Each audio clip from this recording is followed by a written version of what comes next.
Assalamualaikum warahmatullahi wabarakatuh. Perkenalkan, saya Fatur Muhammad Nasibuan, NPM 210826145. Di sini saya mempresentasikan tugas hipnoterapi pada blok elektif tentang hipnosis atau hipnoterapi. Jadi pertama itu ada dasar-dasar hipnoterapi ya. Jadi terdapat pengertian hipnosis ya. Jadi hipnotis itu adalah kondisi kesadaran yang sangat fokus dan rileks ya. Jadi kondisi ini itu melibatkan peningkatan penerimaan terhadap sugesti dan memungkinkan seseorang lebih mudah mengakses pikiran bawah sadar. Kemudian bagaimana prinsip hipnosisnya? Prinsip kerjanya itu yang pertama itu mengakses pikiran bawah sadar. Jadi hipnosis itu berfungsi untuk membantu mengakses pola pikir, emosi, dan kebiasaan tersembunyi. Dan kemudian ada sugesti positif.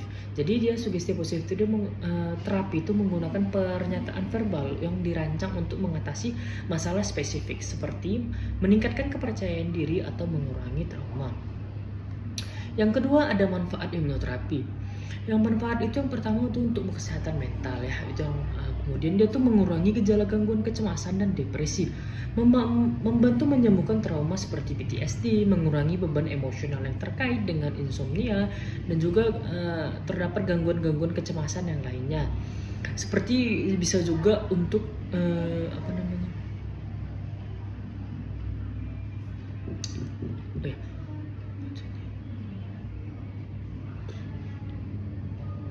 dan juga untuk kesehatan fisik itu tuh mengelola rasa nyeri ya. Mengelola rasa nyeri itu seperti membantu mengulangi rasa sakit kronis seperti migrain, artritis, atau yang lebih parahnya lagi itu seperti sakit kanker yang sudah kronis. Kemudian ada pemulihan kesehatan juga, dia tuh mempercepat kesembuhan atau rehabilitasi pasca operasi. Kemudian untuk bisa juga sebagai perubahan kebiasaan seperti membantu menghentikan kebiasaan buruk seperti merokok, mengontrol pola makan untuk mengatasi masalah berat badan. Kemudian ada beberapa jenis hipnoterapi. Yang pertama ada hipnoterapi secara tradisional, yaitu melibatkan pemberian sugesti langsung untuk mengatasi masalah tertentu. Seperti contohnya bagaimana itu seperti Anda tidak lagi merasa cemas di tempat umum. Seperti fobia seperti itu ya. Kemudian ada hipnoterapi Ericksonian, itu seperti menggunakan metafora dan cerita untuk membantu individu mengatasi masalah secara tidak langsung. Kemudian ada self hypnosis, itu hipnosis untuk diri sendiri. Jadi praktik itu secara mandiri tanpa terapis ya.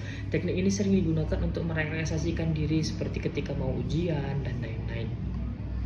Kemudian ada CBH atau hipnoterapi kognitif perilaku. Itu seperti menggabungkan hipnosis dengan terapi kognitif perilaku untuk mengubah pola pikir seseorang. Kemudian ada bagaimana proses hipnoterapi. Yang pertama itu tahap awalnya itu konsultasi awal untuk memahami kebutuhan dan masalah dari klien atau dari si pasien.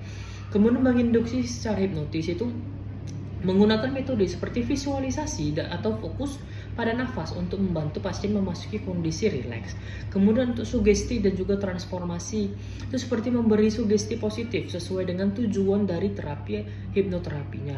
Itu seperti contoh itu seperti Anda merasa percaya diri setiap kali berbicara di depan umum. Kita memberikan sugesti kepada klien. Kemudian ada terminasi. Terminasi itu mengembalikan klien dari kondisi hipnosis ke keadaan sadar secara perlahan-lahan. Kemudian ada kontroversi dan juga tantangan dari hipnoterapi tersebut. Yang pertama ada stigma dari politik. Yang pertama ada stigma publik. Itu dia banyak orang masih menganggap hipnosis ini sebagai hiburan atau manipulasi pikiran. Kemudian ada respon dari klien. Tidak semua orang dapat masuk ke dalam kondisi hipnosis karena tingkat sugestibilitas seseorang itu berbeda-beda gitu ya. Kemudian ada kredibilitas dari klinis. Itu masih diperlukan lebih banyak penelitian untuk memahami manfaat dari hipnosis dan juga pada kondisi kesehatan tertentu. Jadi masih beberapa banyak penelitian masih menelitikan bahwa kondisi hipnosis ini atau hipnoterapi ini bisa di semua kondisi, tidak semua kondisi masih bisa dilakukan ya. Kemudian ada bagaimana aplikasi dari praktis. Yang pertama itu psikologis klinis. Itu hipnosis itu digunakan untuk membantu individu mengatasi gangguan mental seperti PTSD dan juga gangguan kecemasan lainnya. Kemudian untuk kesehatan fisik, dia itu digunakan dalam penanganan alternatif seperti manajemen nyeri dan juga rehabilitasi. Kemudian ada peningkatan performa, itu meningkatkan rasa fokus dan juga rasa percaya diri pada pelajar, musisi dan juga pekerja profesional. Itu digunakan pada praktis-praktis menggunakan hipnoterapi itu sebagai apa. Oke, mungkin itu saja yang saya sampaikan. Lebih dan kurang saya mohon maaf. Saya mohon pamit.